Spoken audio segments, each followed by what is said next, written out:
Hello friends, ओम गणेशाय नमः। ठीक है, आज से हम नर्वस सिस्टम का देखते हैं। नर्वस सिस्टम का स्टार्टिंग से लेके लास्ट तक अब मेरे इस यूट्यूब चैनल के माध्यम से आप लोग देखेंगे और पढ़ेंगे। ठीक है, तो जैसे नर्वस सिस्टम कंप्लीट होगा उसके अकॉर्डिंग हम अपना मल्टीपल चॉइस क्वेश्चन करेंगे। नर्वस सिस्टम क्या होता है, इसमें हम स्टार्टिंग जो एम्ब्रियोनिक लाइफ है वहाँ से लेके अपना एडल्ट और पूरे डिसऑर्डर्स, एनाटॉमी फिजियोलॉजी और पूरे डिसऑर्डर्स और मैनेजमेंट के साथ हम डील करेंगे। नर्वस सिस्टम अब जब एम्ब्रियोनिक लाइफ में रहते हैं तो सबसे पहले क्या होता है, स्पर्म प्लस ओवम का फर्टिलाइजेशन होता है। सबको पता है स्पर्म क्या होता है, ओवम क्या होता है, उसका क्या होता है, फर्टिलाइजेशन होता है। फर्टिलाइजेशन होता है उसको क्या बोलते हैं, जाइगोट बोलते हैं। कितने दिन तक के पीरियड को जाइगोट बोलेंगे अपन, 0 to 2 वीक्स तक के पीरियड को जाइगोट बोलेंगे। उसके बाद क्या आता है, एम्ब्रियोनिक लाइफ। एम्ब्रियोनिक लाइफ किसको बोलेंगे, 2 to 8 वीक्स। ठीक है, 0 to 2 वीक्स तक के पीरियड्स को जाइगोट बोलेंगे। फिर 2 to 8 वीक्स तक के पीरियड्स को एम्ब्रियोनिक लाइफ बोलेंगे। ठीक है, तो जर्म लेयर जो होता है मैक्सिमम का फॉर्म, जर्म लेयर का जो मैक्सिमम फॉर्मेशन एम्ब्रियोनिक लाइफ में होता है। ठीक है, मैक्सिमम ऑर्गेनोजेनेसिस, ऑर्गन का फॉर्मेशन एम्ब्रियोनिक लाइफ में। Foetus 8 weeks to birth. ठीक है, फिटस किसको बोलेंगे, अपना 8 वीक्स से लेके बर्थ तक को फिटस बोलेंगे। जर्म लेयर जो होता है, ये समझ में आया, स्पर्म और ओवम का फर्टिलाइजेशन होता है, जाइगोट बोलते हैं 0 to 2 वीक्स तक के पीरियड्स को। फिर एम्ब्रियोनिक लाइफ आती है, इसको 2 to 8 तक के वीक को, और मैक्सिमम ऑर्गेनोजेनेसिस होता है, मैक्सिमम जर्म लेयर का फॉर्मेशन होता है एम्ब्रियोनिक लाइफ में होता है। देन फिटस 8 वीक्स से लेके बर्थ तक को क्या बोलेंगे, अपना फिटस बोलेंगे। ठीक है, जर्म लेयर 3 लेयर होती हैं, एंडोडर्म, मेसोडर्म और एक्टोडर्म। ठीक है, एंडोडर्म में कौन कौन सा फॉर्मेशन होता है, एक्टोडर्म, एंडोडर्म होता है, मेसोडर्म होता है, एक्टोडर्म। तो एक्टोडर्म में नर्वस सिस्टम का फॉर्मेशन होता है और वो भी 3 to 4 वीक्स में। ये बहुत इंपॉर्टेंट है। ठीक है, नर्वस सिस्टम का फॉर्मेशन एक्टोडर्म से होता है, लेकिन एंडोडर्म से रेस्पिरेटरी सिस्टम का होता है। रीनल सिस्टम का होता है जरूर, लेकिन एक्सेप्ट किडनी। रीनल सिस्टम में क्या क्या आता है, kidney, urethra, urinary bladder, ureter. ठीक है, तो किडनी को छोड़ के बाकी रीनल सिस्टम का फॉर्मेशन एंडोडर्म से होता है, लेकिन मेसोडर्म से किडनी का होता है, कार्डियोवास्कुलर सिस्टम का होता है, जीआई सिस्टम का, जेनाइटल सिस्टम का, माइक्रोग्लियल सेल का। ठीक है, ये समझ आया। जर्म लेयर 3 लेयर होता है, एंडोडर्म, मेसोडर्म, एक्टोडर्म। ठीक है, एक्टोडर्म में नर्वस सिस्टम का फॉर्मेशन होता है और एंडोडर्म में रीनल सिस्टम का होता है, लेकिन एक्सेप्ट किडनी, यूरेटर का होता है, ब्लैडर का होता है और यूरेथ्रा का होता है, रेस्पिरेटरी सिस्टम का। मेसोडर्म में किडनी का होगा, कार्डियोवास्कुलर सिस्टम का होगा, GI system, genital system, microglial cell. फिर formation of the nervous system. Nervous system का फॉर्मेशन कैसे होता है, लेकिन नर्वस सिस्टम में का फॉर्मेशन के लिए एक्टोडर्म लेयर आएगा। एक्टोडर्म से ही क्या होता है, नर्वस सिस्टम का फॉर्मेशन 3 to 4 वीक्स में होता है। तो एक्टोडर्म के बाद क्या बनता है, अपना न्यूरल प्लेट बनता है, न्यूरल प्लेट, न्यूरल ग्रूव। ठीक है, न्यूरल ग्रूव बनने के बाद न्यूरल क्रेस्ट बनेगा, neural crest and neural tube. तो ये जो होती हैं 3 to 4 वीक्स में बनती हैं। फिर न्यूरल क्रेस्ट से क्या बनती है, न्यूरल ट्यूब से क्या बनती हैं, ये हम आगे डील करेंगे। ये कौन सी पीरियड में होता है, ये एम्ब्रियोनिक लाइफ में होता है, जो है एक्टोडर्म। एक्टोडर्म से न्यूरल प्लेट, न्यूरल प्लेट।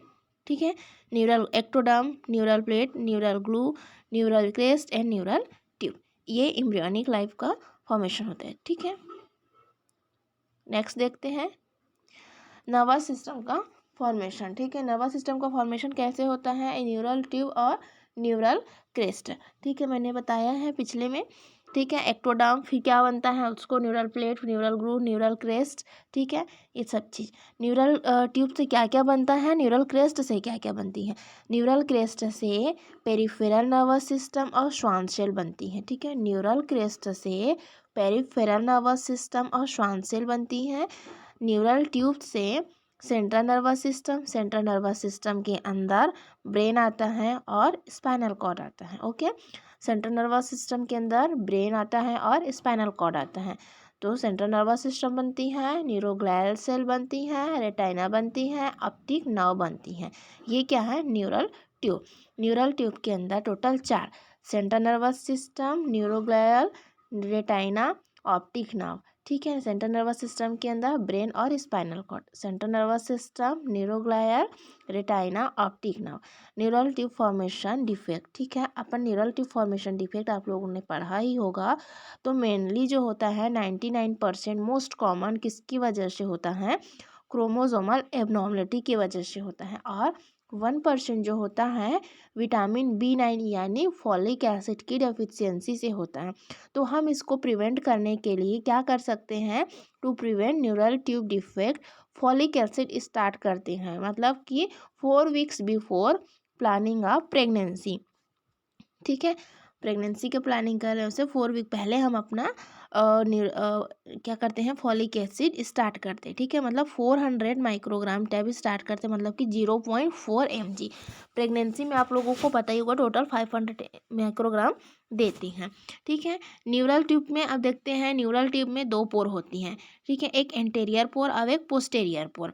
ठीक है, एंटेरियर पोर सामने वाले को सिफेलिक बोलते हैं और पीछे वाले को कॉडल बोलते हैं। ये न्यूरल ट्यूब पढ़ रहे हैं अभी।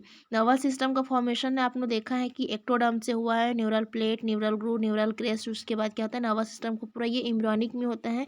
फिर अपने नर्वस सिस्टम का फॉर्मेशन मेन न्यूरल ट्यूब और न्यूरल क्रेस्ट। तो न्यूरल क्रेस्ट अपना पेरिफेरल और श्वान सेल, इसको बाद में पढ़ेंगे, लेकिन न्यूरल ट्यूब पढ़ रहे हैं तो न्यूरल ट्यूब के अंदर क्या क्या होती हैं वो। तो न्यूरल ट्यूब में 2 पोर होती हैं, एंटेरियर पोर जिसको सिफेलिक पोर बोलते हैं, पोस्टेरियर पोर जिसको कॉडल पोर बोलते हैं। ठीक है, सिफेलिक पोर को इसमें क्या होती है, इन दोनों को कनेक्ट करने वाली को medially connected help of the neural tube. ठीक है, ये मीडियली कनेक्टेड रहते हैं। ठीक है, ब्रेन का फॉर्मेशन करता है न्यूरल ट्यूब जो है। एंटेरियर न्यूरोपोर जो है वो ब्रेन का फॉर्मेशन इसमें। उसके बाद क्या होता है, ये जो होता है इंट्रा यूटेराइन लाइफ में, मतलब 25 दिन, इंट्रायूटेराइन लाइफ में 25 डेज में ये जो पोर होता है, एंटेरियर पोर होता है, वो 25 डेज में, 25 दिन में क्लोज हो जाता है। ठीक है, अगर क्लोज नहीं होता, if pore not close and any opening present called anencephaly. What is anencephaly, आप लोग जानते ही होंगे कि एनेंसेफेली क्या होता है। अगर ये 25 दिन में क्लोज नहीं होता है तो ये क्या कॉज करता है, एनेंसेफेली कॉज करता है, मतलब ये एंटेरियर पोर मतलब सिफेलिक पोर। अब पोस्टेरियर पोर, पोस्टेरियर न्यूरोपोर जिसको कॉडल पोर बोलते हैं। ठीक है, स्पाइनल कॉर्ड फॉर्मेशन, ये जो होता है एंटेरियर वो ब्रेन का फॉर्मेशन करता है, और पोस्टेरियर पोर होता है कॉडल, वो स्पाइनल कॉर्ड का फॉर्मेशन करता है। ये क्लोज होता है 26 से 28 दिन, मतलब 26 to 28 डेज तक में कंप्लीट होता है। अगर ये पोर क्लोज नहीं होता, if pore not close and any opening present, that is called spina bifida. यहाँ से समझ में आया स्पाइना बाइफिडा क्या होता है और एनेंसेफेली क्या होता है। तो एनेंसेफेली में जो एंटेरियर पोर न्यूरोपोर होता है, मतलब कि सिफेलिक पोर होता है, वो ब्रेन का फॉर्मेशन करता है और क्लोज होता है। ये जो पोर होता है वो क्लोज होता है 25 दिन में। अगर क्लोज नहीं हो पाती 25 दिन में तो एनेंसेफेली कॉज करता है। कोई भी अगर ओपनिंग हो जाती है उसको क्या बोलते हैं, एनेंसेफेली। और पोस्टेरियर पोर, पोस्टेरियर न्यूरोपोर मतलब कि कॉडल पोर, ये किसका फॉर्मेशन करते हैं, स्पाइनल कॉर्ड का फॉर्मेशन करता है। अगर ये 26 से 28 दिन में क्लोज हो जाती हैं देन ओके गुड।